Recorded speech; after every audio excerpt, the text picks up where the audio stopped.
To the Mizzle Dub Show. Welcome to the Mizzle Dub Show. Dub Show. Welcome to the Mizzle Dub Show. Dub Show. Welcome to the Mizzle Dub Show. Dub Show. Welcome to the Mizzle Dub Show. Dub Show. Welcome to the Mizzle Dub Show.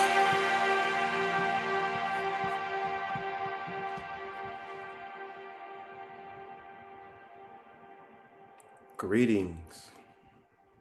That was a very, very subdued greetings. As you can see, my brother is in a very, very passionate mood today on this version of the Mizzle Dub Show.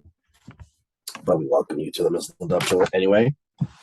Of course, today we're going to recap Week 9 and preview Week 10 and maybe give a little bit of preview of tonight's Monday night game between the Ravens and the Saints from the Dome in New Orleans, Louisiana.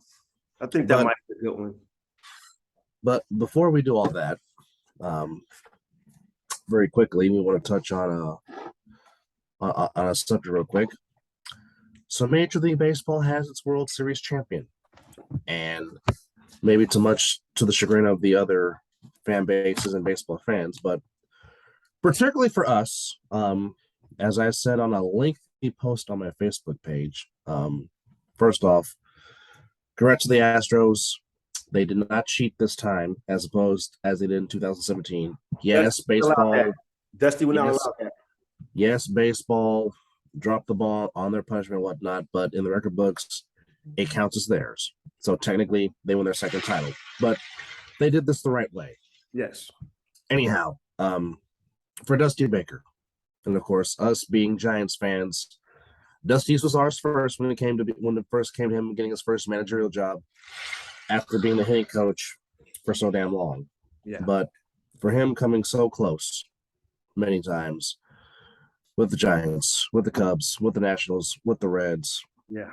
Got there last year, lost to the Braves, which coincidentally was the first team that he was signed to as a major league player. But for Dusty to finally come through and to finally get his elusive World Series ring as a manager, now puts him in the Hall of Fame because he had 2,093 wins, the most wins ever for a manager not to win a World Series, and finally came through.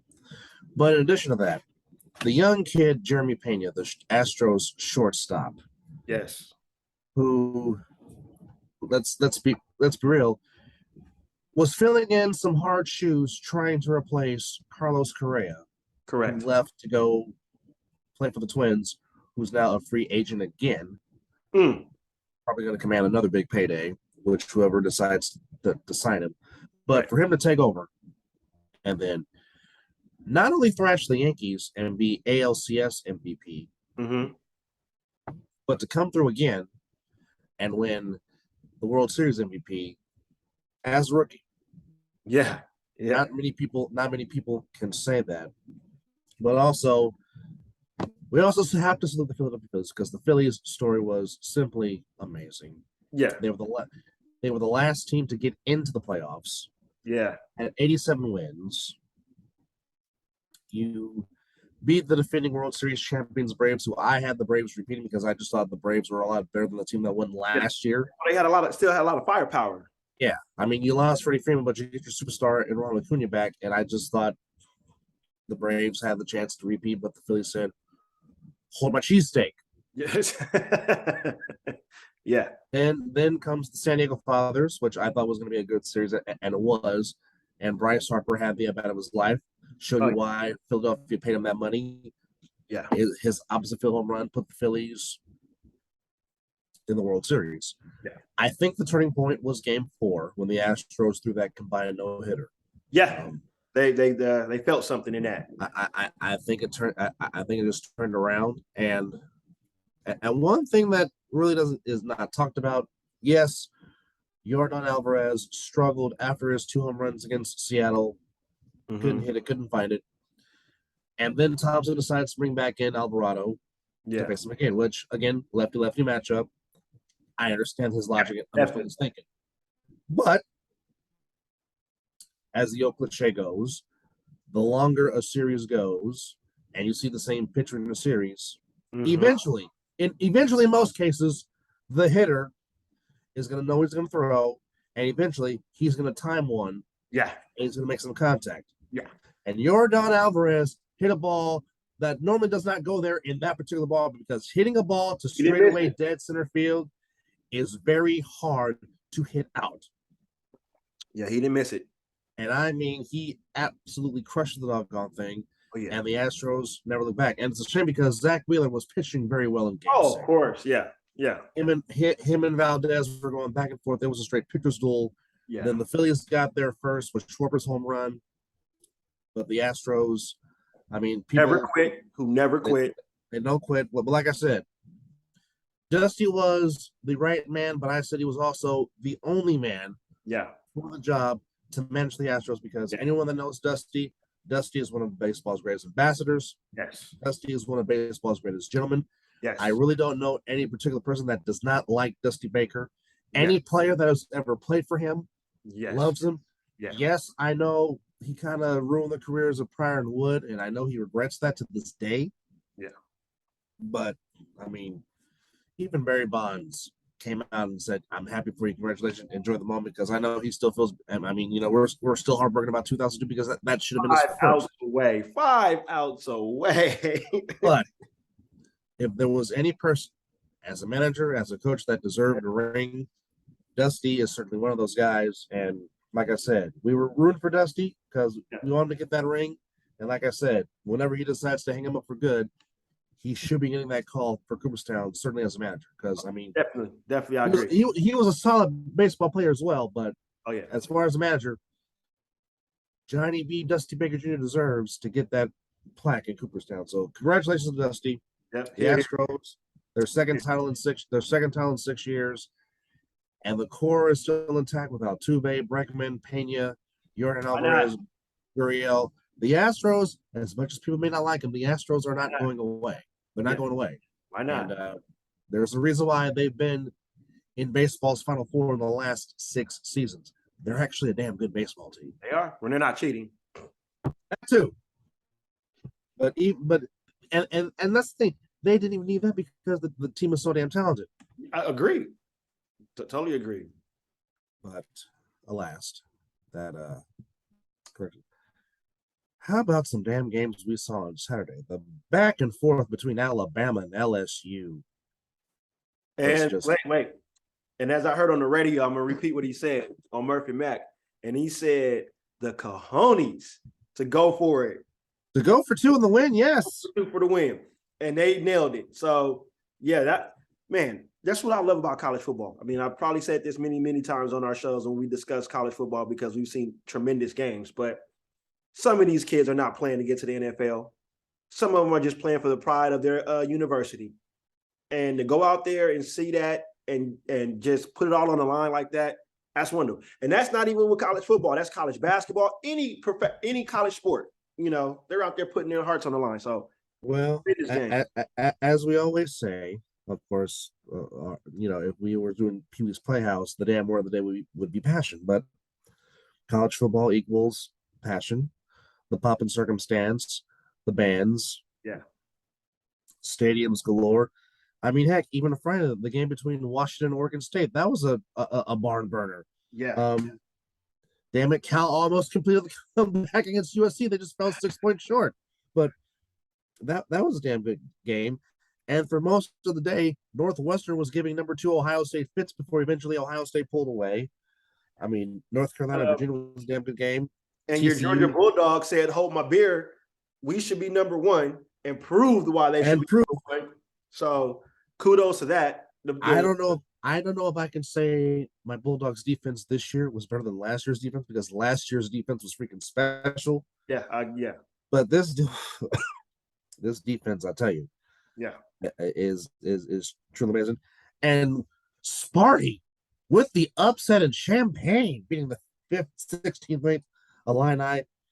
And I don't know what has happened to Oklahoma State, but 2 straight weeks, you go to the state of Kansas, and the Jayhawks and the Wildcats came to play. Held you to combined 16 points because you got shut out by Kansas State. Came to play. Pitt with the upset on Syracuse. Yes, caught that one. freaking Texas gets by Kansas State. Yeah. But did anybody have the Notre Dame Fighting Irish circling the wagons and beating the Clemson Tigers in South Bend? I did. Giving the Tigers their first loss. I did. It's amazing. I'm anxious to see what these playoff standings are coming into because, well, as far as the top 25, Georgia goes back number 1. Yep. Ohio State's 2. Yep. And as I said, you should move up, and they did. TCU is number 4 in the polls behind Michigan. Michigan's at number 3. Yes, TCU, that's how it should have been. TCU jumps 3 spots. Tennessee drops 2. Oregon goes up 2. Oregon's number 6. LSU is number 7. LSU jumps 8 spots. USC, the schools of Los Angeles, USC and UCLA are 8 and 9, and Bama drops 4 spots all the way number 10. Get them out of the national title shit. Let's go. Ole Miss is at number 11. Clemson, with the loss of their name, drops 7 spots to number 12 in the AP poll. Utah's 13. Penn State 14. North Carolina 15. Tulane 16. Ride the Green Wave, young man. Yes. They're 16th in the country. North Carolina State 17. Texas 18. Liberty, a very quiet 8-1 Liberty team. Just quiet. Just do what they do. Is 8-1. Notre Dame is number 20. Illinois goes to 21. UFC, Central Florida 22. 23 is Kansas State. Washington at 24. And rounding out the top 25 of the AP poll is your bowl eligible by way of beating the Hurricanes, by beating the U. Rounding out at number 25 is your beloved Florida State Seminoles. The only bright spot I had this weekend in sports. My Sixers are shitty. Warriors can't win on the road. We'll talk about that piece of shit organization out of Vegas here in a second. And then the Sharks just find a way to lose leads late in the third period. Whoa! That's breaking news! Breaking news! Hell now! Well, one of the all-time great Indianapolis Colts. Well, is going to be the Colts interim coach. So big number 63 is leaving Bristol to coach the Colts. This is going to be real interesting. Wow. Well, you bring somebody in that knows the organization. Hey. You bring somebody in you trust. Yeah. Well, now if he brings in Payne to be the OC, something is really wrong. and don't think he's on the phone trying to convince him to do that. But yeah. So breaking news. Right simultaneously, he checks the smartwatch. I check the phone. I'm like, wait a minute. That's a smooth move. Yeah. I got a coworker who's a Colts fan, so it'd be nice to hear his Jim Irsay pulling one out of the hat for sure. Didn't waste no time. They must have had this in the works for a while then. Something. For how fast it's moved, something had to be in the works. So, all right. Gonna get into it with the recaps from week 9 of the National Football League. Are you saying our picks too? Yes. Okay. Which going out to the tablet to bust out with the scores. Of course, Thursday was the capital of the sports world between Philadelphia and Houston. Houston, yeah. But there was a football game between the two particular franchises, and for the first half, the Houston Texans were playing neck and neck with the Philadelphia Eagles. Yes, they were. It was a struggle, but at the end, the Eagles get the win. Yep. 29-17. But once again, as I've kept saying, and the world on Amazon got to see how much of a force that damn Florida Gator, Dameon Pierce, is. And I said he was going to be trouble just because, again, I seen him what he can do being a damn Florida Gator. But yeah, in a losing effort, man ran 27 times for 139 yards. Damn it, give me some fantasy points, young man. He is certainly having a tremendous rookie season. Yeah. But the Eagles did enough to get the win. 8-0. And they still remain 8-0. So the 72 Dolphins definitely still have to put champagne on ice. Oh, yes. A very competitive game that took place in the damn bird's nest. But at the end of the day, unfortunately, the damn Chargers find a way to get to 5-3 on the year as the Chargers on a Cameron Dicker. Yes, Dicker is his last name. And Austin Eckler. And a football player. Yeah, he can play on my team any day. Love the man the way love the man the way he plays ball. Palmer stepped up big with no Mike Williams, no Keenan Allen. He had 8 catches for $106. And again, Justin Herbert's just a special talent. But we knew that with him coming out of Oregon. Yep. But that movie. But the Falcons get the win, 2017. So the Falcons still tied for first place, but welcome back, Cordero Patterson. And if you did not see the hit stick he put on number 49 in white, go to Instagram, go to the NFL highlight reel. He said, "Get out of my way, young man. I'm going to the end zone." And that's exactly what he did, too. Chargers get the win, 2017. I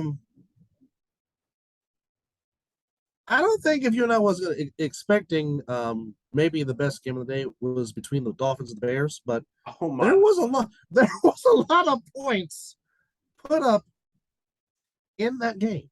And what about Justin Fields putting on his Michael Vick shoes and was just out there just playing all kinds of backyard football? Jesus. Well, it was all for naught, unfortunately, because the Dolphins with Tua threw 3 touchdown passes. But the Dolphins, by 3 points, get the win. They go to 6-3. Wow. And now things in the AFC East have gotten a lot interesting, and we will tell you why as the show goes on. Those damn Jets. And damn it, if you had Joe Mixon in your fantasy league yesterday, oh boy, did he get you some tremendous, and by God, I mean tremendous. That man was running all over the field. There was nothing they can do to stop him. Bengals look like the Super Bowl hangover has left them as they are starting to get together. They bounce back nicely over the Panthers, 42-21. Yeah. And Baker Mayfield made his return after P.J. Walker struggled. Yeah. But Joe Mixon, 22 carries, about 53. Mm-hmm. Had 4 rushing touchdowns. Mm-hmm. And oh, by the way, 4 catches for 58 yards and a receiving touchdown. So have yourself a game, young man. That gives him 1, 2, 3, 4. Well, you saw him do the count. 5 touchdown passes. Well, not 5 touchdowns on the day. But Joe Burrow really didn't have to do much. He was 22 of 28 for 206. Only threw the 1 touchdown, but he let number 28 do all the work. Oh, yeah. As the Bengals now sit a game underneath the Ravens. So I'm pretty sure they will be big Saints fans tonight. Indeed. And I'm trying to find exactly how many points Joe Mixon got somebody. I think 42. 42 or 50. I think it was between 42 and 50. That should have been his fantasy points.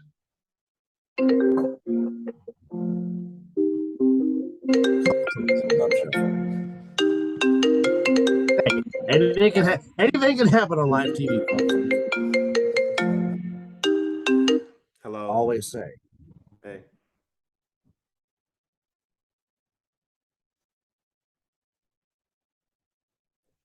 Trying to see who has Joe Mixon on their team. I'm gonna do the chicken fettuccine. That does sound good. Huh?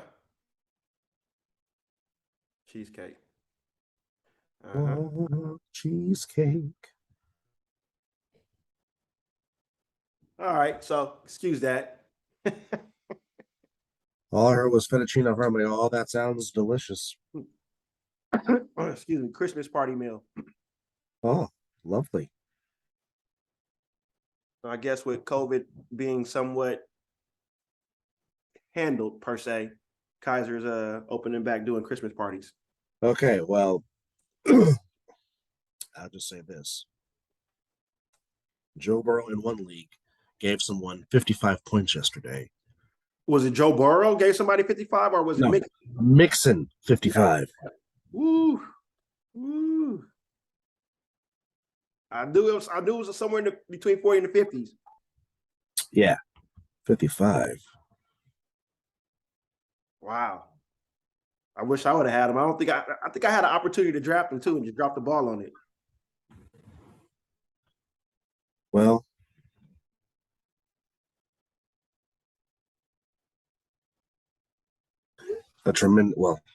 again, he was just tremendous. Yeah. There's really nothing more you can say. Bengals back over 500. They get the win. 2-21. And we talked about it in pre-production. Something's going on with the other number 12 that wears green and gold because he does not look like but for you got it right because that was one of your upset specials of the week. The Al Davis fist pump on that one. Circle the wagons as the Detroit Lions. We knew they were going to get one. It was just bound to happen. They play too hard. They play 4 quarters of football, unlike my team. But, they've damn near been in every game. They just choke at the end, and they finally put it together with the help of Aaron Rodgers throwing 4 interceptions? I think 3. 2 in the red zone. Yeah. So, but kudos to that team, and I love their coach, man. That man said, I'm exhausted. I'm going home to have a beer. But no, kudos to him for giving defensive coordinator and former safety Aaron Glenn the game ball. Oh, of course. And you saw how that locker room just absolutely went nuts. Yeah.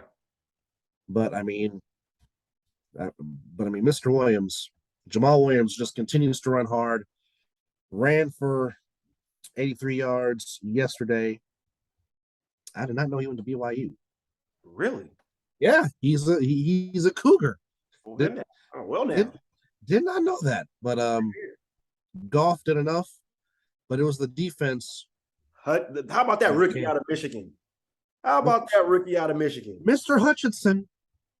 We knew it was going to be a force. It was just a matter of time. Oh yes. And like we keep saying, wait a minute, we got college basketball going on right now? Really? I'll be. Let's go. Mississippi Valley State and Baylor? Cleveland State versus Iowa State women's? Boy, October is just a great month for sports, I tell you. Yes, it is. It really is. But the Lions get the win, and the Bears are up next for the Lions. Oh, that should be interesting. And for the Packers, it is just, where do you go from here? No, I really don't know where you go from here because it just seems like anything that can go wrong is going wrong. Yes. For the floor, the Packers are 3-6. Oof. You got to come back home to play a very good Cowboys defense. Oh, good luck with that. Oh, yeah. Well, good luck with that. You already know how I'm picking on that one. Well, yeah. I might have to say Aaron Rodgers. I sat him in one of my leagues. And again, my number 2 behind Aaron Rodgers, no confidence. Oh boy. Well, the game that got Frank Wright fired and got the alert that we got live on the show, the Patriots thrashed the Colts 23-6, 9 Patriot sacks. And that's a shame because we won't get one.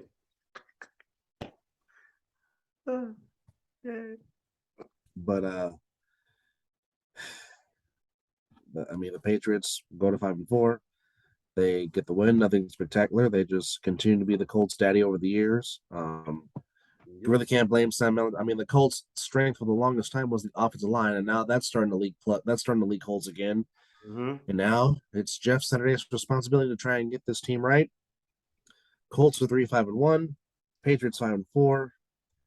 And perhaps the upset of the day. Uh-oh. And we know it's been an issue. As I kept saying, I don't know why the Jets struggled at home, because they're coming into this game, they were 1-3 at home and a perfect 4 on the road. But yesterday, the Jets, oh boy, help of their defense, oh boy, and we knew Sauce Gardner was a player. Oh boy, You saw that yesterday. Oh boy, as the Jets defense just kept giving Josh Allen fits. And I don't know where Josh Allen was throwing that ball in the end zone on that drive where he just threw the interception right to him.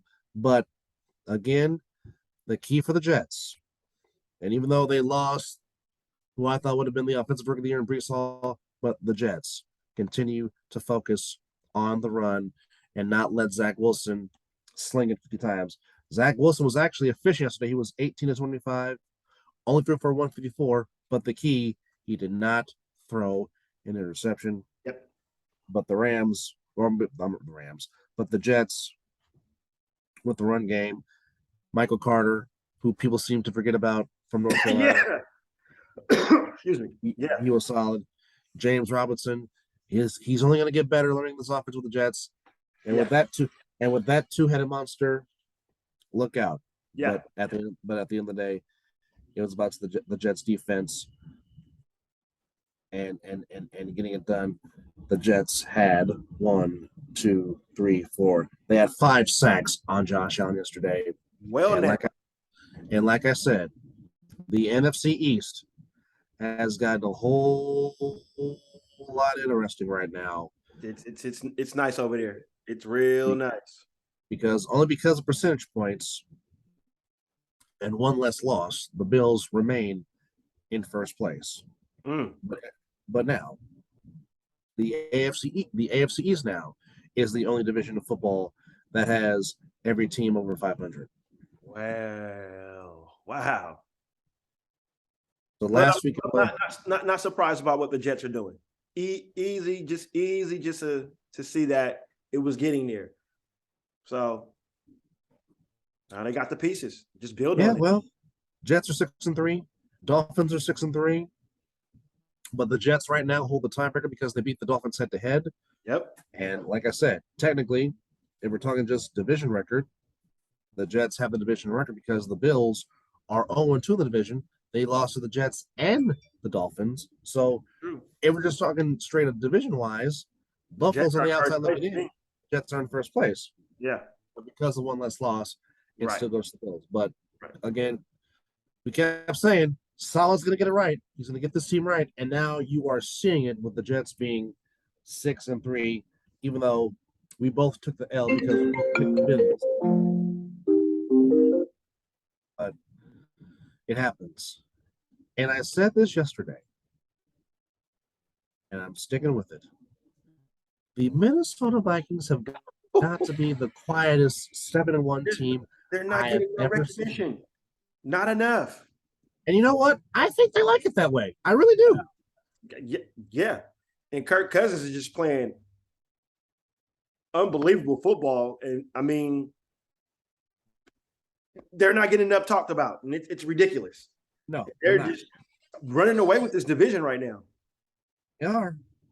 They are running away with the NFC North, possibly right. Well, right now, the season of the day, they are your number 2 seed behind the Eagles. And their only loss is to the undefeated Eagles. That's their only loss. Think about that. Everyone else, they have beat solid. I mean, Cousins put the throw on a dime to Dalvin Cook to tie the game, and Greg Joseph at the end gets the win. Yeah. And like I said, anytime Tyler Heineke plays the ball, they fight. But the Viking, 3 points better. They get the win, 20-17. And folks, we have come to the part of the show we like to call passion. Hence why my brother is wearing the Fiend shirt. And I'll just say it like this. Yes, they lost by 7, 27-20, even though me and him both picked the Jags to win the game for various different reasons. But here's what I'm not understanding. And this just simply happens to be something that's going on league-wide. But my brother's beloved team could start off better. But then again, as you said, we've seen this before. They were up 17-0. They were up 20-10 at the half. And then didn't score again in the second half at all. So, like I said, be forewarned. If you cannot handle a lot of passion on the show, then maybe this show is not for you. Right now, I'm going to give the floor to my brother because I'm about to go blow my nose real quick, but I don't want to do that in front of you, the viewers. So as I go do that, my brother's going to lash into his team that he's passionate about, but he's about to go full ham. So I'll be right back in like 30 seconds, brother. I don't know if I'm in the go. I might the coffee might have settled me down, but I don't understand how a team three games in a row have at least a 20-point lead and they lose it. Like I don't understand how it looks good the first half. We're just doing spectacular. Devontae Adams said it in the interview, don't go away from what's working. And that's exactly what they did. He was out there running good routes, beating the defense, making good catches. We mixed the run and pass a little bit, which was okay. But I don't get how they play 30 minutes of football going to halftime and one team makes adjustments. I don't get it. I'm sick of the soft coverage. Can't nobody tackle. This is ridiculous. Trevor Lawrence runs up the field and nobody wants to tackle him. The corners are soft. I mean, Chandler Jones just collecting checks over there. I haven't even heard it spoken of his name since week 1. And that wasn't even a sack. It was just a great tackle. Devontae Adams, 2 touchdowns, but a drop when it mattered the most. The ball was put there. It was in his hands. Just dropped it. No pass rush. I don't know. They were 10-7 last year. They were a playoff team. McDaniels inherited a playoff team. I'm sick of the same issues. Something needs to change. He's the defensive coordinator. They're not going to fire McDaniels. It's not happening. So all that can go. I'm about right now to say it's okay to let Derek Carr move on from Derek Carr. I think the marriage is over. And somebody proved the point. Derek Carr has had 3 coordinators. He's been there the longest. And it's the same issue. So is the coaches or is it him?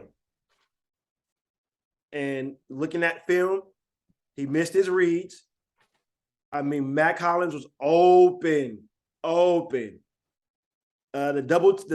pass he threw to Devontae Adams in the double team, Hunter Renfrow was coming right across the middle for the first down. So still with time on the clock. I don't know, man. I can't keep watching this. And I wouldn't be surprised. You said that the how many sacks did the Colts allow this week? Colts had 9. They had 9. They gave up 9. They gave up 9 to the Patriots. Raiders won't get 1. They won't get 1. That's a bold prediction. Is Jonathan Taylor coming back? Because if he's coming back, can't stop a mobile running back. I mean, a diverse running back who can run and catch out the backfield. Can't do that. They damn near made David Mills look like a 10-year vet. So, I mean, if they lose to the Colts, man, any given Sunday, but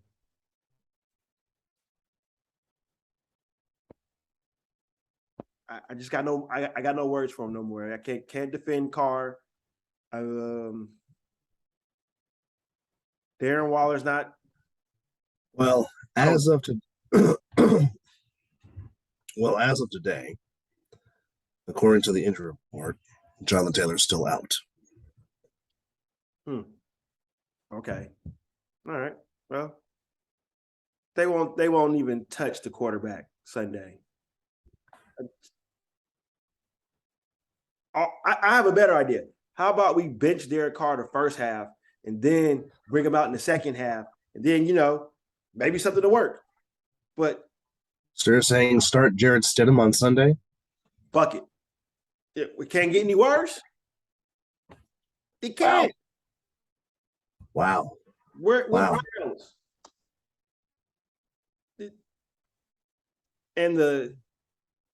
Everybody just can't wait. It's almost like certain Raider fans are hoping that they lose so they can continue to just bash Carr. Like, I get it. 9 years, same old story. Yeah, he said that he never had a defense. That's a kind of a fact. Never had weapons. Well, now he does have multiple weapons and same results. Different coordinators, different coaches. So I don't know. But again, you keep asking the question, who do you want to be the quarterback? And they seem to never answer the question. Well, if this is a so-called a rebuilding year, then go and whatever. Get a rookie. Draft someone and prime. Well, to your point, if it is rebuild, then why not let Stidham take the reins for the rest of the season? But of course, Mark Davis said this is not a rebuild because, again, like we said, this team rallied last year, giving all the offseason drama with John Gruden, the tragic, unfortunate events that was Henry Ruggs III, Damon Arnett. Despite all that, it took a special teams coach in Rich Biasaccia that brought this team together, and they rallied to make the playoffs. And I said that he should have been given a year to at least run the program and see what it has. And I said that Mayak should have gotten at least one more year because what he did with this roster to get to the playoffs. Yeah. And they were competitive against the eventual AFC champion Bengals. Mm-hmm. Play here, play there. They might have advanced. We'll never know. But I get why. I understand why Mark went the route that he did, and I know Ziegler is a smart man, and I know him and McDaniels are two pieces of the pot. I get it. I understand it.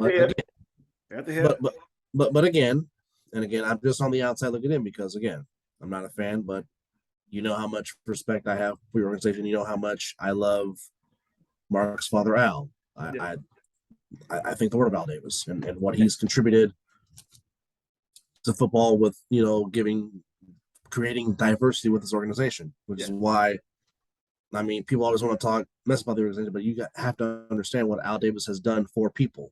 Yep, this is true. Even though he's had his moments and he's had his gripes and his gripes, but what the man has done for the betterment of the game and what the man has done to give diversity people opportunities. Yeah, like I said, you can't get me to say F Al Davis because I'll slap you. But that's just me. But at the same time, it's just, if you don't know the history of this franchise with the Raiders, you need to understand it and learn it. Because for many, many years, this is one of the winningest organizations in football. At one time, yeah. It was like if you went to wherever the hell their home games were, it was a tough physical game, and you were lucky if you got out there because that's one of the toughest places to play. Yep. Doesn't matter which version of the black hole it is, be it Oakland, be it Los Angeles, be it Las Vegas. It's tough to win there. And yes, it has been on some rough times, and Mark is trying to do everything he can to make it a winner again. And I mean, you can't fault the owner for that. Okay, fighting to get a new stadium. Unfortunately, it had to take them leaving the Bay Area again for them to finally get their own stadium, which is something Al's been wanting since the freaking 70s. Yep. That's been what argument. So if any team deserves to be a winner again, it's the Silverback. Like I keep saying, now that they happen to just play in the city that I reside in, do I want them to do well? Yes, because you know why? That means more business and money for my job. Exactly. That I'll say one thing that I'm starting to notice watching the press conferences and in the player interviews. This is the same thing players said when McDaniels was the coach in Denver. It's a revolving door. So I don't know what's going on in that locker room, but it's not good. It's not good. Winnable games. Three blown 20-point lead. Okay. I'll just tell you this. 0-5 in one-score games. That's the difference right now from you guys being 6-2 as opposed to 2-6. Yep. It's not like, okay. The only game y'all didn't show up for was the game in New Orleans. Oh, That's the only game for sure you did not show up for. Okay. But every other game you have played this season, there has been fights. There's been times where, if they can put it together for 4 quarters, they can do some things. Because, again, and I hate to keep going back to this game, but, again, y'all damn near beat the freaking Chiefs. And some would say possibly, and some would say possibly should have beaten them. Like I said, your Raiders gave a damn better effort against the Chiefs than my damn football team did. And my team was up 10-0. Well, we were up 17-0. I know. So revolving, it's the same issue, and there's no adjustments made. Like not even there. And that's the thing. No urgency. There's no urgency. You don't see no coaches over there talking, rallying. They just sit on the sideline and just like we're just here to play football, and that's what we're here to do. And Right. certain fans are saying this boycott. I'm like, but it doesn't matter. They're still going to make their money because where the stadium is built. Opposing teams are going to come. Oh, and yeah. It's a tourist town. So they're still going to make their money. Yes. So it doesn't matter if you want to boycott it. So you can sell your tickets. And if you sell your tickets, I dang sure will go buy them because, again, like I said, the stadium is a beautiful stadium. There is no bad seat inside that stadium. Like I said, I want to go see the reconnection between Fresno State, and we've been trying to plan to go to a game. They keep saying the tickets keep decreasing, but we don't see no decreases, and I refuse to say that. And it's not surprising that the number one most expensive ticket in the NFL is the Raiders. That's not surprising at all. Go figure. Not surprising. Yeah. Not surprising. All right.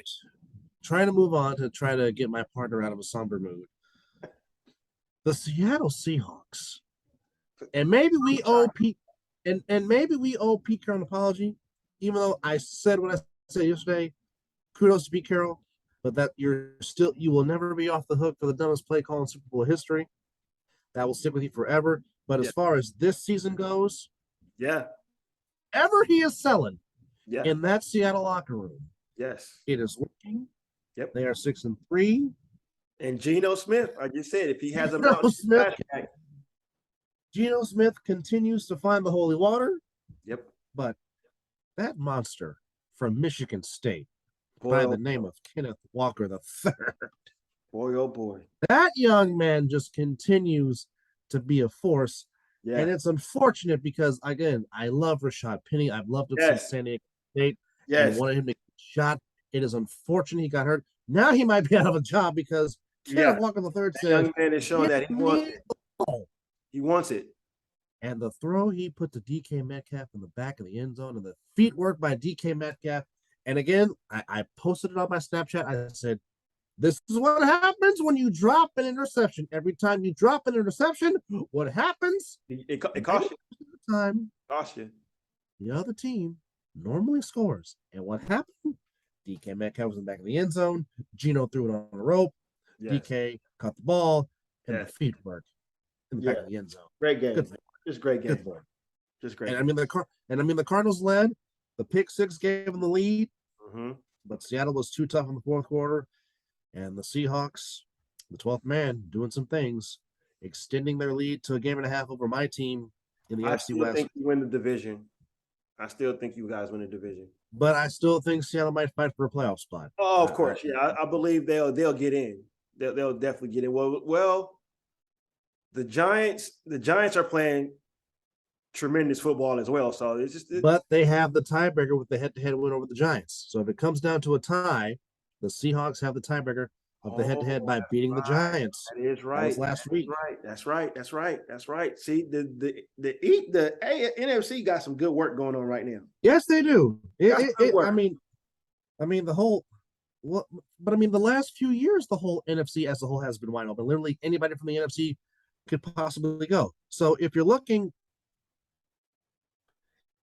just going by the playoffs right now, strictly just the NFC. Okay. Of course, Eagles and Vikings, they're the top 2 seeds. Yes. Right now, the Seahawks sit as the 3 seed in the NFC. Oh, boy. Behind the Buccaneers. The Cowboys are 5. The Giants are 6. And right now, my team holds the last playoff spot at 7. So that'll change.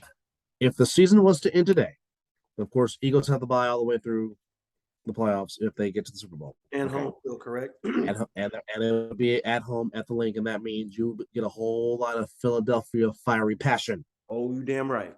Okay, so my team would be going to Minnesota to play the Vikings in the wild card round. Ooh.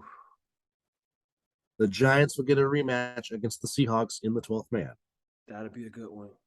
The Cowboys will play the Buccaneers in Tampa. A rematch in week 1, and I think the Cowboys might pull that one out just with their defense alone. Yeah. Okay, now going to the AFC. Right now, because the Bills won the head-to-head against the Chiefs, Bills are the 1 seed. So that means going through and breaking some tables in Orchard Park, New York. Oh yeah, plenty of tables. Chiefs are the 2 seed. Ravens have the 3 seed over the Titans because the Ravens beat the Titans. The Jets right now, they're the 5 seed. Dolphins 6, and the Chargers run out the last seed as a 7 seed. So Buffalo without the first round will have the bye throughout the playoffs. The Chiefs will play the Chargers, and I think the Chargers might pull the upset just because I think the Chargers should have won the first game in Arrowhead if it wasn't for that bad pass, the pick 6 by Justin Herbert. I think the bearing how healthy they are, I think they can win that game. If there's a healthy Keenan Allen and a healthy Mike Williams, I'm picking the Chargers with the upset. I might have to ride with you on that one. All right. The Dolphins and Ravens will get together again. That's a rematch. That's a rematch. That would be a very intriguing rematch. Probably my favorite game out of that matchup would be the original Titans taking on the current Titans. Ooh. And what I mean by that, folks, is originally the Jets were originally the New York Titans before they changed their name to the Jets. And of course, we all know Tennessee Titans were originally the Houston Oilers. Jets and the Titans. Ooh. Jets and Titans might be the fun game of the week. Ooh, that could be out of that particular matchup. But that's the current standings right now. You know what? I kind of like the NFC. I wish that can stay right there because that's a lot of matchups as of right now. Those are man. And last night, the Titans played, and I also said this on my post. I said for whatever reason, and I don't know why that is, the Titans just seem to give the Chiefs fits. It just seems like the Chiefs are not a good matchup. George was back playing with them for the Chiefs. The Titans just seem to be a bad matchup. Yeah. Even though the Chiefs found a way to get it done. Always do. And get the win in overtime 2017. Always for most of that game, Mahomes had trouble finding receivers. Yep. And Mario Edwards Jr., I did not know he was still in the freaking league, the former Raider. And he had himself a tremendous game yesterday. Yes, he did. And I just think about this. If the Titans didn't lose Harold Landry for the season, maybe he might be the one to put the Titans over the top, and they might. Because, like I said, 4 out of the last 5 wins have gone to the Titans. The only win for the Chiefs up until last night was the NFC title game to get them to Super Bowl 55. Yeah. Now, with that said, eventually Malik Willis will get better throwing the football. Yes, he will. There's no question. It will come. Just give him time. It will come. Because the man threw some balls that should have been caught by his receivers because he threw them right on the freaking money. Yeah. Man has an arm, and it was very accurate. So just give that man some playmakers to go along with Derrick Henry, who should have had more than 115 yards because the way he was running the first half, I thought he was going for 200 again. Oh, shit. But I thought Devontae Adams was going to go for 200 the way that was looking. after his first, you would thought, because I mean, he had 10 for $146 and 2 TDs.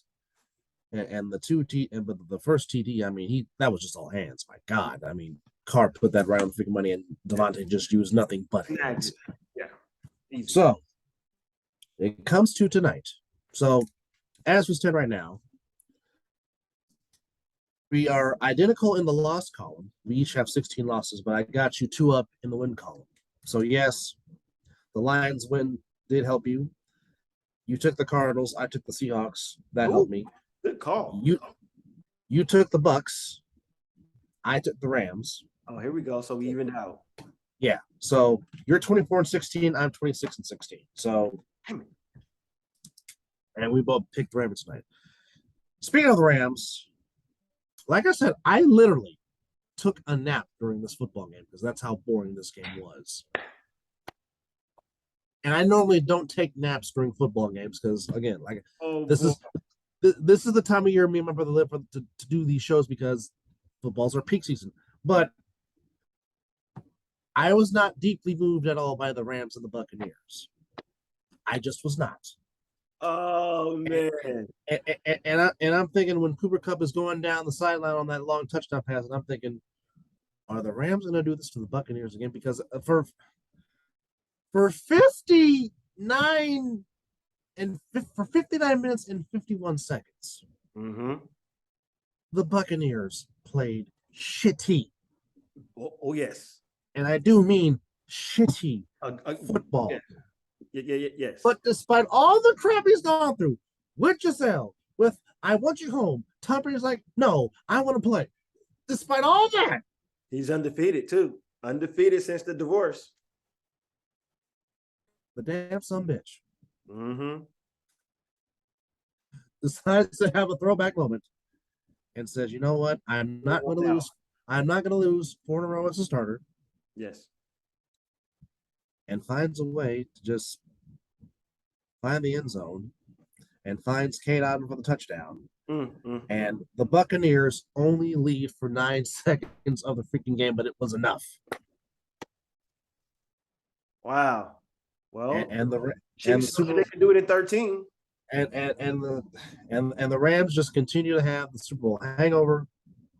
They're 3-5. They're dwindling down. The Falcons and Buccaneers are tied for first place in the NFC South, but technically because the Buccaneers have the tiebreaker with the Falcons, so it's the Buccaneers. Falcons should have the lead because they got. Yes, they should. Yes, they should. Yes, they should. So this comes to tonight's game between the Titans, or not the Titans, the Ravens, and the Saints. There's been talk, there's been speculation about is Kamara not going to go, is going to go, are they going to trade him, are they not going to trade him? So right now, here's what we know. Justin Edwards is doubtful. Demarcus Robinson is doubtful. Linebacker Malik Harrison is doubtful or is questionable. Patrick McCarry, the guard, he's questionable. Marcus Peters, he's questionable. Lamar Jackson's favorite target, Mark Andrews, the tight end, he's out. So he's done for the year too, right? Who's that? The receiver for the Ravens. Yes, Rashad Bateman. He's done for the year. Yes. So that certainly does not help. On the Saints side of the ball, going into tonight, Jarvis Landry is questionable. Mark Ingram is out. Lattimore is still out again. Jesus. And their linebacker Chase Hansen is out. So Lamar in a dome. Turf is dry. Lamar might be doing some special things tonight on Monday Night Football. I can see damn near close to 150 yards rushing just by himself. Yeah. He will put the team on his back. Well, I mean, he is the team's leading rusher. Yep. So we shall definitely see. Yes. The Saints, allow 25 a game. The Ravens allow 22. Ravens score 26 a game. Saints score 24 a game. So this should be like a this could be a close game, but again, it's in the Superdome, and we know how Saints fans in the Dome Patrol can they get be really loud. loud. But I'm still sticking with Ravens because if I have to put it between Lamar Jackson and Andy Dalton, I'm taking number 8. Yeah, I'm taking number 8, even though he won't have his target. Lamar Jackson just finds ways to get it done. But I think it comes down to a Justin Tucker walk-off in the Dome. I agree. That's exactly. If you wasn't going to say it, that's what I was going to say. Pretty much what you said right there. I was going to say I just have faith that if the Ravens defense keeps it close and Lamar Jackson has the ball at the end, and if it comes down to a field goal winning the game, he knows he doesn't have to do too much. Just get in Justin Tucker's range, and they win. And if I'm not mistaken, I think this is Roquan Smith's debut tonight with the Ravens. So you have him and Patrick. Piece of a defensive player that they traded for. You have him in the middle with Patrick Queen. Good luck trying to run the football because those two can go sideline to sideline. Easy. Like it's the. Oh, we have a full slate of college basketball on today. Oh, well now. Wait a minute.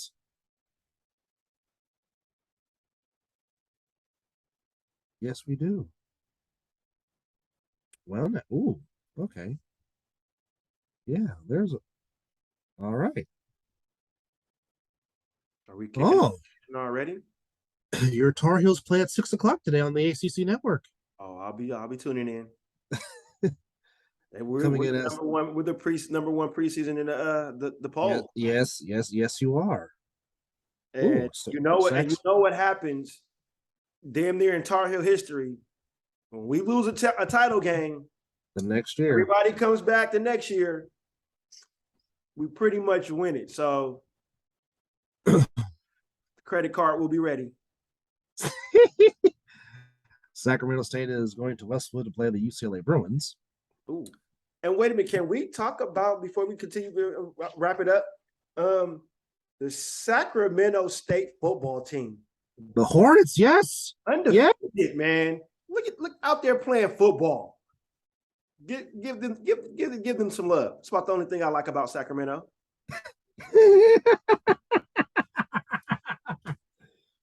Well, that and the Monarchs before they disbanded them because the Sacramento Monarchs.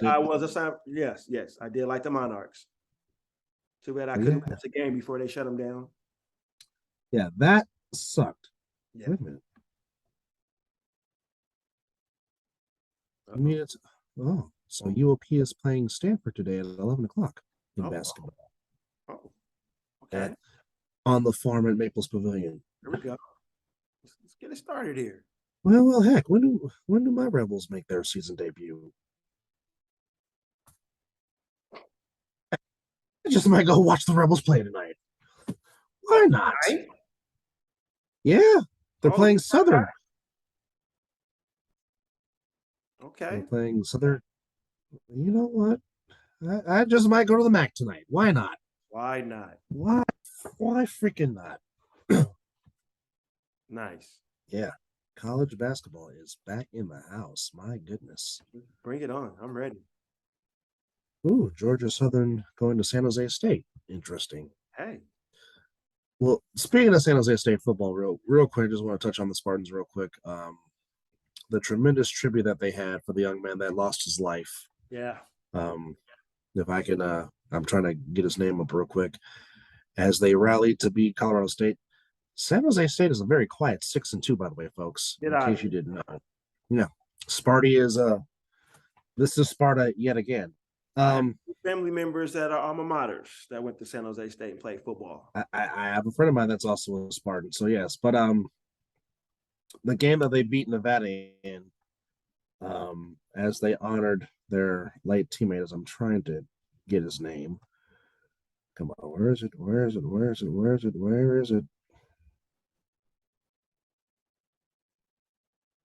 Okay. Camden McWright, freshman running back. was killed when he was hit by a school bus riding his scooter near the campus, lost his life, and the team honored him. His mom and dad were in the stands, and they honored him by beating Nevada. And now they're eligible with a possible chance to win the Mountain West Conference title. But just kudos to them, because it is a very close knit unit out there at San Jose State, and I just want to shout them out. So, do you want to save preview Week 10 for another show, or you want to get it over with right now? If you don't mind us taking the commercial break for a hot second, then yeah, we can do a wrap around real quick. Got to drop the car off to the wifey by 11:30. So yeah, we can do that.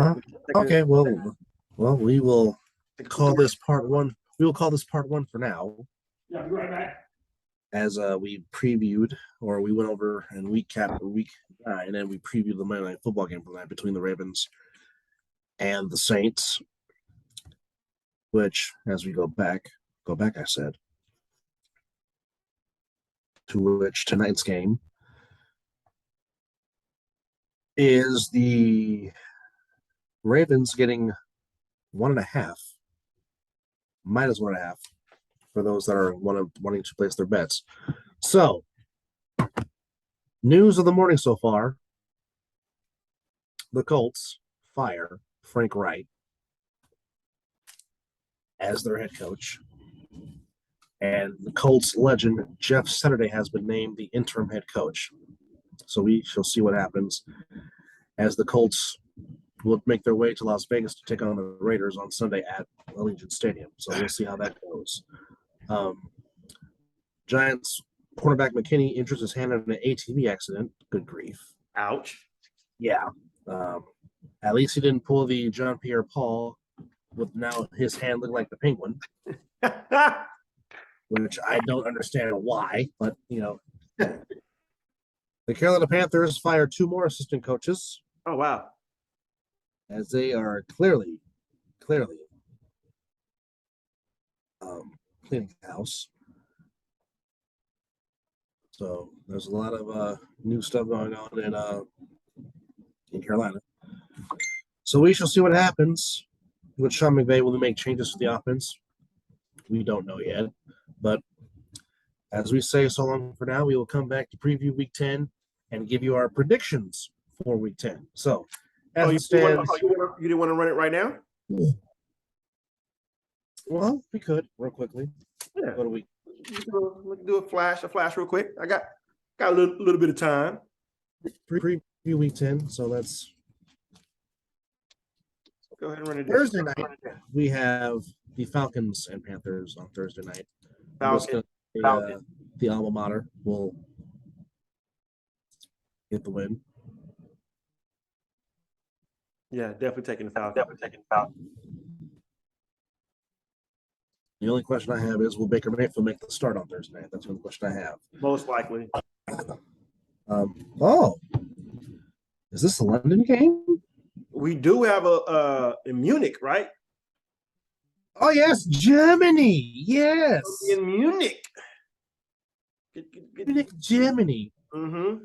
Which has the 6 and 3 Seahawks against the 4 and 5 Buccaneers. Of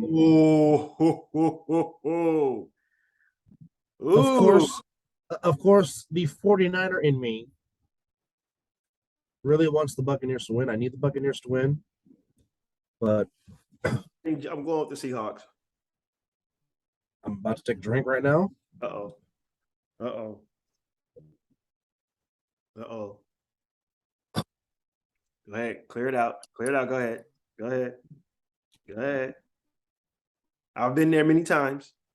I'm writing Kenneth Walker III. Oh, you're going. I'm picking Seattle.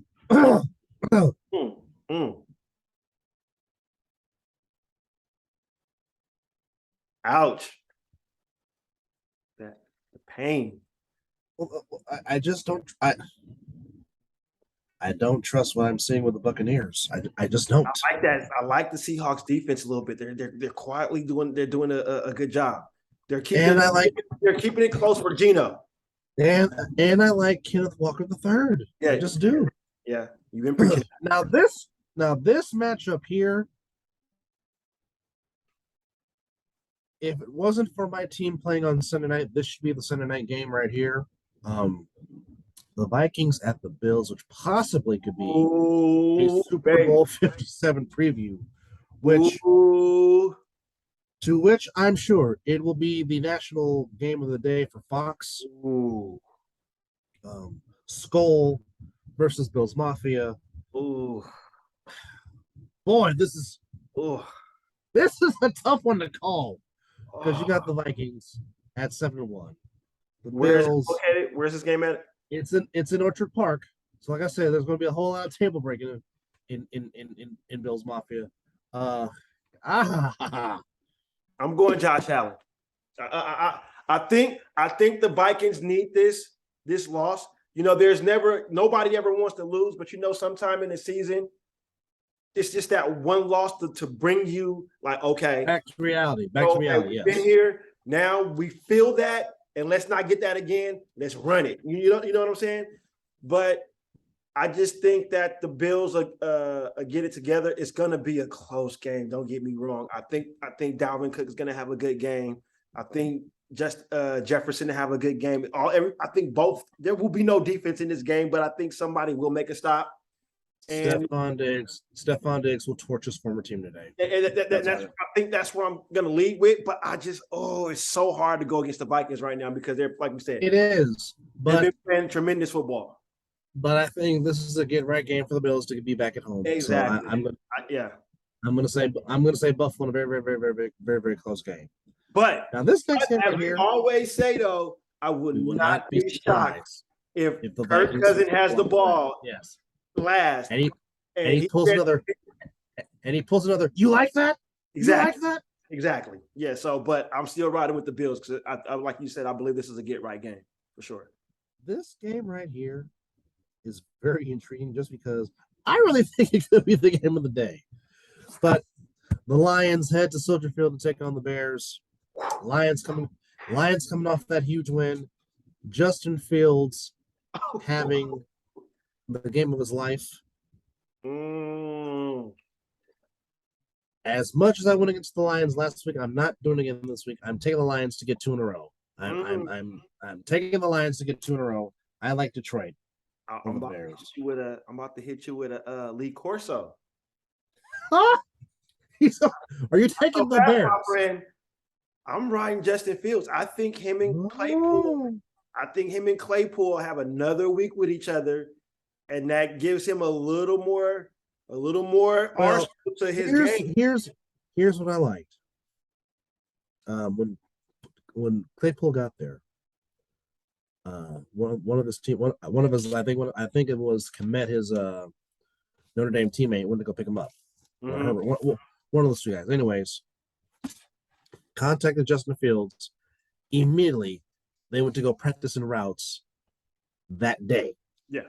So which is something you like to see. Yeah. I'm gonna ride because we got a good family member that's a Bears fan. So I think they continue to ride what they were going on this week. So yeah, I'll take the Bears for sure. Plus I need to get some wins, man. Well, like I said, it should be a very fun game to watch. Because normally these two have got together and played some pretty unique, interesting games together against each other. Mm-hmm. Next game, Titans back at home against the Broncos. Broncos getting a huge win in London over the Jaguars. Still don't know the status of Ryan Tannehill. Maybe the Broncos might be turning the corner. I don't know. But they are giving. What's the spread on this? No spread. Well, as you're looking at it, I'm just going to go ahead and say my pick is the Titans. I think Derrick Henry. They just got rid of the Chubb. Yeah, I think King Henry just. Yeah, and that's to me interesting. Who on the Broncos defense can step up in the absence of Bradley Chubb now that he's been traded? Yeah. Bud Dupree is questionable. As of today, Ryan Tannehill is still out, but I think King Henry Feast. Yeah. I like Tennessee as well. Yeah. Yeah. Easy. So, Andy Reid hosts one of his former disciples, the Jaguars, go to Kansas City. The Jaguars will play them tough. The Jaguars will play them hard, but I still think the Chiefs just find a way to win at home. I'm picking Kansas City. Too much Patrick Mahomes. Yeah. But again, as we say on the show, we will not be shocked if the Jaguars find a way to pull the upset. Yeah. Now, this one is also intriguing for many different reasons, but the Dolphins are back at home to take on the dog pound against the Browns. It'll be a tough game, but I like the Dolphins at home because the 3-1 home, and I just think Jeff Wilson Jr. will have a good day, but also Nick Chubb might be running for that defense. So I think Nick Chubb will have a big day, but I think at the end of the day, the Fighting Dolphins will get the win. I am picking. I agree to that one, and I just believe it to be too much Tyreek Hill. And Jalen Waddle, correct. You are absolutely correct. I think we might be seeing some Waddle in the end zone on that one. So, yeah. Oh yeah, definitely for sure. Really no need to explain this game. Texans in East Rutherford against the Giants. I'm taking the Giants. Yeah, I'm riding the Giants.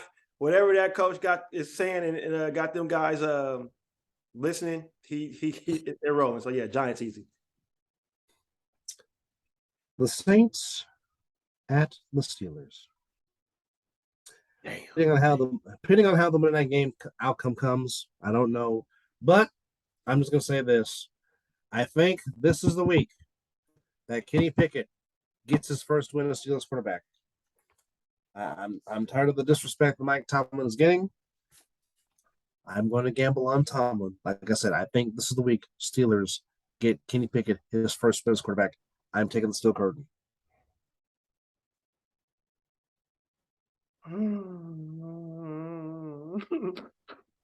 Yeah, I can't go against Tomlin. I can't. And plus, if it's cold in Pittsburgh, Saints don't do good in cold weather. Yeah, I think he'll have a defensive plan for Dalton and Kamara. So yeah. Okay. I know how you said what you said, but I'm just not seeing Sam Ellinger beating your beloved football team. I just don't. And if Jonathan Taylor's not playing, and yes, I know Jeff Saturday is gonna rally them, but if there's any silver lining, it's only because your beloved football team has played well at home, and that's the only reason why I'm picking your team to beat the Colts is because they seem to play better at home despite the one home loss. So yes, I am taking your team because again, I just don't trust Sam Ellinger. I don't. I'm sorry, and I don't trust the Colts offensive line. I don't. Yeah, but let's see. Yannick is coming back. Correct. Who's the D coordinator? Gus Bradley. Gus Bradley's coming back. So we can't rush the passer. Can't get off the field on third down. Doesn't seem to matter who the running back is. They seem to just do what they do. They can't play 4 quarters of football. The locker room seems in a flux. D coordinator can't dial nothing up. Chandler Jones doesn't show up. Can't tackle. Safeties look lost out there. Yeah, Coach win. He is going against his team for the second straight. Until they prove they can play 4 fucking quarters of football, regardless of where they play, they barely beat the Texans. Barely beat the Texans. If it wasn't for one mistake by David Mills, I believe they win that game. Couldn't get off the field on third down. Couldn't stop the run. Soft cushion. They seem like they know what we're running. It's ridiculous. So no, until they show me otherwise, no. Go Colts. Shit. Oh my. No expired football, no urgency on the sideline. Like I said, somebody tell me when if Chandler Jones is on the Raiders. I mean, I don't know. He wears 55, but I ain't seen him. Before I forget, we do want to pay tribute. We had 2 losses in the NFL this past week. Sure did. One, without question, the greatest punter ever to punt in the NFL. Yes. The Hall of Famer, the great Ray Guy. Yes.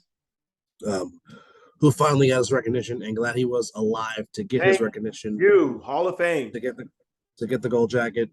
Like I said, greatest punter in the NFL ever to do it from Southern Mississippi. Passed away at the age 72. Of 72. Yeah. And then former Washington Redskins defensive tackle Dave Butts, who was a part of the Redskins team of Super Bowl 17 and 22. He passes away, so we want to just give tribute to both of those gentlemen and give them their due. And yeah, so I'm glad that Ray Guy got his recognition for playing all of his career with the Raiders, won all 3 Super Bowls with the Raiders, and certainly is part of that tremendous mystique and tradition. And I'm pretty sure there will be some kind of tribute before kickoff. They will want to. I'm pretty sure his family will be lighting the torch. Yep. On this upcoming Sunday. So they better play with some damn passion on Sunday, but I just don't think it'll be enough. I think, and it's what's crazy is McDaniels is getting out coached, and so is the defensive coordinator. And I don't see what's. And I think I might have said this earlier. I agree with Devontae Adams said in his presser. Why are we going away with something that's working? You know, and I asked that about my head coach all the doggone time. Yeah, that's on that. I just do. One of the great rivalries in football, but I'm picking the Star to beat the Cheese in Lambeau because Aaron Rodgers just looks off. Does not feel like he wants to play football anymore. Yeah, Arlington. And for whatever reason, the Cowboys just look like they are playing with purpose, especially one Tony Pollard. Yeah. And I got him. And until he can prove he can beat him, the Rams have been Kyler Murray's daddy his whole career, and I'm sticking with that. He just struggles against the Rams. I'm picking the Rams to beat the Cardinals at home. Is that get right gang? Yeah, because again, Kyler Murray is like 1 and something against the Rams since he's been in the freaking league. Like he'll do well against Seattle, but when it comes to the Rams, he just struggles. I don't know why that is.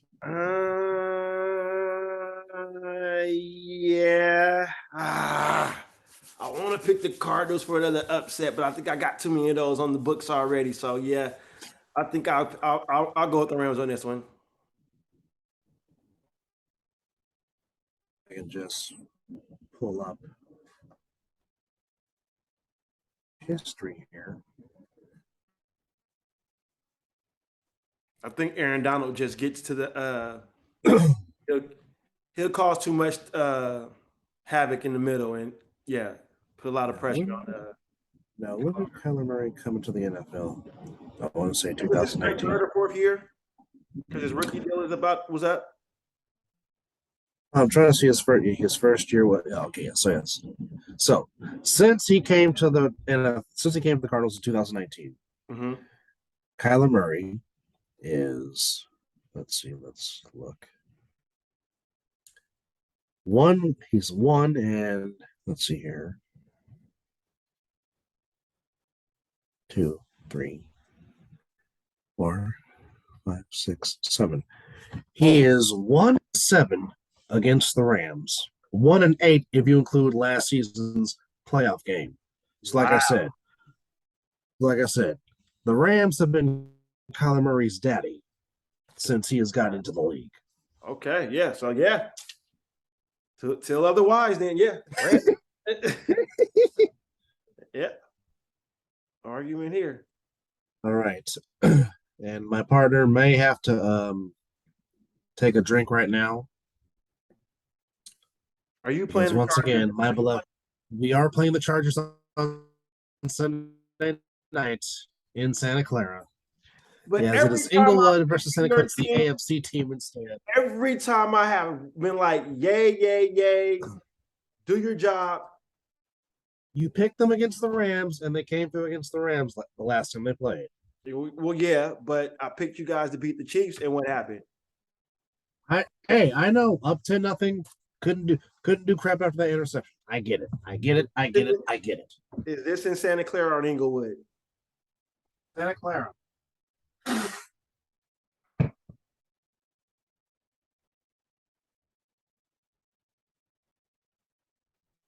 I'm going the opposite way. Picking the Bulls. Oh, he's going on a limb. Yep. Throw up in your mouth. Yeah. Either way, it was going to be disgusting. No win situation in that pick. So, I believe that the he believes in the Bolts. I'm gonna tell you this. Like I said, I'm gonna tell you this: you better find Eckler, and you better find them soon. Well, not only that, you need to put down Justin Herbert and put him down hard. That is will too. But if Eckler gets rolling, it don't matter who's out there playing wide receiver. Oh, I agree. I wholeheartedly 1,000% agree. And I just think Khalil Mack and Derwin James can do enough. I think Derwin James, you will see a lot of Derwin James on McCaffrey. Well, if they're smart and put Khalil Mack on the side that Mike McGlinchey's on, I would agree with you. So it'll be a good game. Again, won't be shocked if if this was Trey Lance back there playing, I may say you guys might have a better shot of beating the Chargers, but Garoppolo ain't gonna move. He'll try to step up in the pocket. I think the Chargers can get pressure up the middle. And I believe if Khalil Mack is on McGlinchey's side, and I think their secondary is decent enough without JC Jackson. I know Debo's coming back. Debo should be back. But here's what's gonna come down to. Which running back is getting off the most between Eckler and McCaffrey? That's what it's going to come down to. Which of those two men is dictating the pace of the game? That's what it's going to come down to. And Monday night, we go matchup in the NFC East. Oof. The Eagles at home hosting the Commanders. And again, until somebody beats them, I'm riding with the Eagles, even though Tyler Heineke is just a gamer. He will give you everything he possibly has. I think it'll be a close game, but fly. Eagles. Fly. Yes. So, just to go over predictions for Week 10, we both have the Falcons. We both have the Seahawks. We both have the Bills. He takes the Bears. I take the Lions. We both have the Titans. We both have the Chiefs, Dolphins, Giants, Steelers. He takes the horseshoe. I take the shield. We both take the star. We both take the horns. He takes the bolts. Of course, I take my team. Mm-hmm. And we both pick the Eagles. So we shall see if there's a change in the standings right here, right now. This can actually put you away. This could give you a good. If I don't hit on, I got at least hit on 2. But if I hit on 3, that at least put me up 1? Possibly. And now if I miss on all 3 of them, that can get you up there to start pulling away. Yeah. Well, we shall see. That's why they play the game. That's why they play the game. But we thank you indeed for watching this edition of the Mizzle Dub Show. We'll definitely talk some more basketball as the season progresses. Yes. College basketball is back. Yes. NBA, football, college. Man, One of the best. We got Canadian football, right? Yeah, we got the Canadian football playoffs. Which, speaking of which, hold on. Let's touch on that real quick, as the Grey Cup is up forth and coming. Okay. That's awesome, man. This do is your freaking sports. Canadian Football League. You can just sit back and just enjoy all kind of sports and just flip through the TV. That's what I said, you ass wipe. Isn't NASCAR even got their stuff going too? Well, the NASCAR season just ended, and Joey Logano just won the NASCAR championship. There we go. But so I think the Grand Prix is supposed to be coming out here to Vegas next week, I think. Mm-hmm. I'm not too sure. But just to give those updates for those that love the Canadian Football League, the semifinals and the playoffs saw the Montreal Alouettes defeat the Hamilton Tiger Cats 20-17. Oh, good game. As they advance, and the British Columbian Lions ended the Calgary Stampeders season 36-20. So now, with that said, if the dang if the dang tablet would load, good grief. So, in the East Finals, you had Montreal Alouettes taking on the Toronto Argonauts. So, Montreal versus Toronto. That should be a good one. And then you got the British Columbia Lions taking on the back-to-back defending Grey Cup champions, the Winnipeg Blue Bombers. The Blue Bombers going for a three-peat. So there we go. I think ESPN2 will be airing both of those games in case you want to watch. Might have to check that out, yeah. And then, of course, the Grey Cup is November the 20th at Mosaic Stadium. I know 2024, British Columbia is hosting it. I don't know who's hosting it next year, but Canadian Football League has got some very entertaining stuff, let me tell you. It does. It's quite unique. The wide end zones, the wider fields. Yeah. Instead of 4 downs, it's 3 downs. Yeah, it makes it more interesting.